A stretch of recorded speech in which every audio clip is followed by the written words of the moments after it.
శ్రీమాత్ర నమః. తొలి ఏకాదశి, దీనినే దేవసేన ఏకాదశి, పద్మ ఏకాదశి అంటారు. శ్రీకృష్ణ ధర్మరాజ సంవాద రూపంలో మనకి భవిష్యోత్తర పురాణంలో ఈ ఏకాదశి గురించి వర్ణించబడింది. రేపు తొలి ఏకాదశి రోజున పండరీపురం పాండురంగాన్ని దర్శించుకోవటం కోసం ఎక్కడెక్కడి నుంచో భక్తులు వస్తూ ఉంటారు.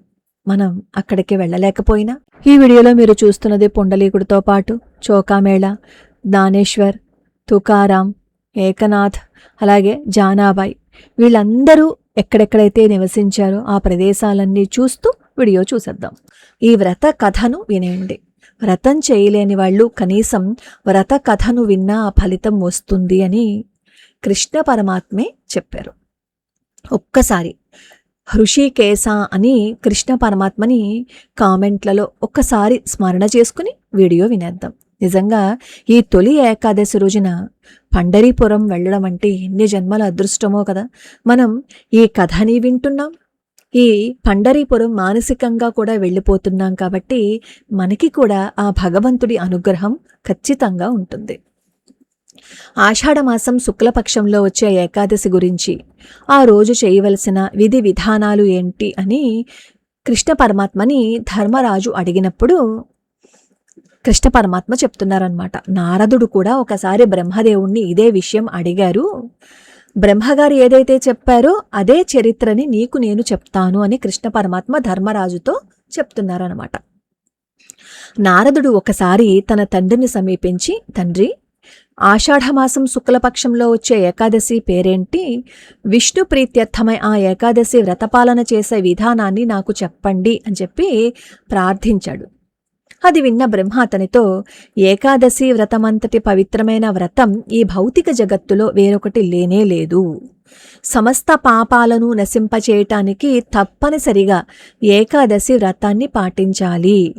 ఆషాఢ శుక్లపక్షంలో వచ్చే ఏకాదశిని శయన ఏకాదశి లేదా పద్మ ఏకాదశి అని పిలుస్తారు. హృషికేశుని ప్రీత్యర్థమై ఈ ఏకాదశిని పాటించాలి అని చెప్పి బ్రహ్మదేవుడు నారదుడికి చెప్పారు అని కృష్ణ పరమాత్మ ధర్మరాజుతో చెప్తున్నారనమాట. రాజర్షి అయిన మాంధాత, ఆయన సూర్యవంశంలో జన్మించారు. పరమశక్తివంతుడు, సత్యసంధుడు, ప్రజలను కన్నబిడ్డల్లాగా పరిపాలిస్తున్నాడు. ఆయన రాజ్యంలో కరువు కాటకాలు కానీ ఏ విధమైన రోగం కానీ ఉండేది కాదు. ప్రజలందరూ సుఖశాంతులతో జీవిస్తూ సమృద్ధిగా ఉన్నారన్నమాట.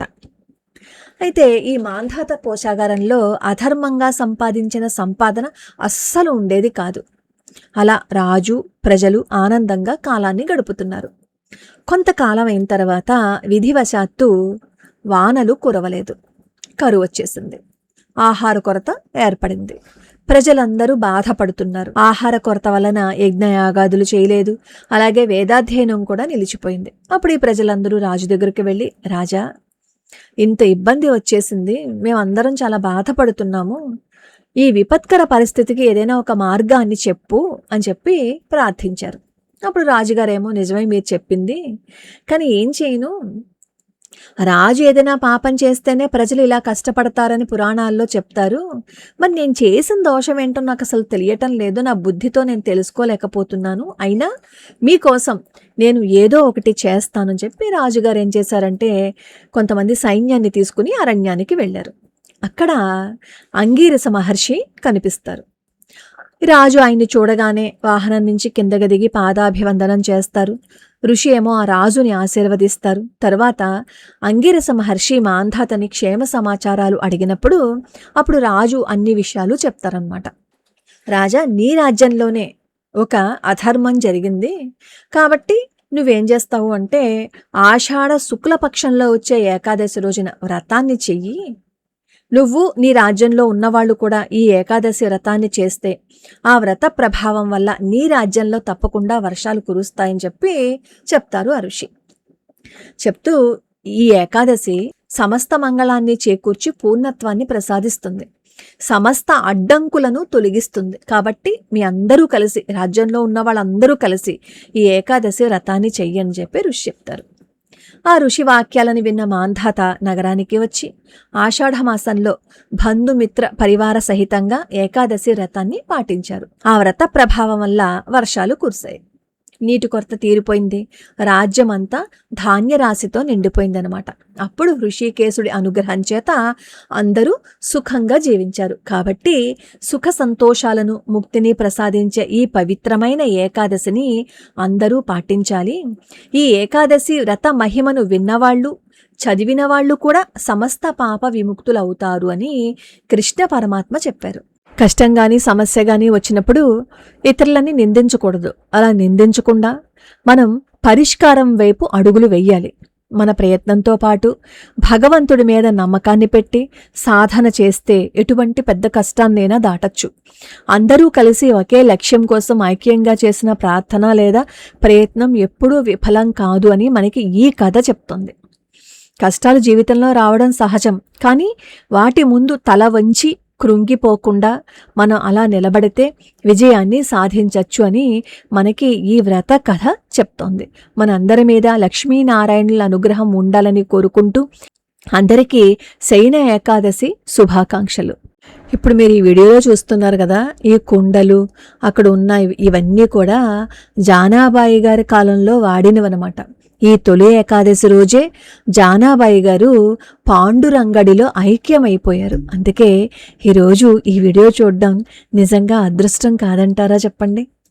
జానాబాయి గారు జొన్నలు విసురుతూ ఉంటే కృష్ణ పరమాత్మని ప్రార్థించినప్పుడు కృష్ణ పరమాత్మ వచ్చేస్తారు కదా.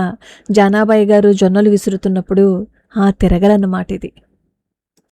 మేము ఏ పుణ్యక్షేత్రానికి వెళ్ళినా మన ఛానల్ కుటుంబ సభ్యుల తరపున అన్న సమర్పణ కోసం కొంచెం ద్రవ్యాన్ని సమర్పణ చేసి వస్తాం. అది మా పేరుతో ఎప్పుడూ చెయ్యం. నండూరి హేమమాలిని ఛానల్ కుటుంబ సభ్యులు అని అక్కడ చెప్పి అప్పుడు సమర్పణ చేసి వస్తాం. అలా సమర్పణ చేసే అవకాశాన్ని కూడా మీరే నాకు ఇచ్చారు. ఇది నామదేవుల వారి ఇల్లు అనమాట. వర్షం కురుస్తూ ఉంటే పాండురంగడే సుదర్శన చక్రాన్ని అడ్డు పెడతారనమాట. వర్షం కురవకుండా అడ్డుపెట్టి ఆ ఇంటిని బాగు చేస్తారు. తన భక్తుడు కోసం ఆయన స్వయంగా వచ్చి ఆ తాటాకులన్నింటినీ సర్ది పెడతారు.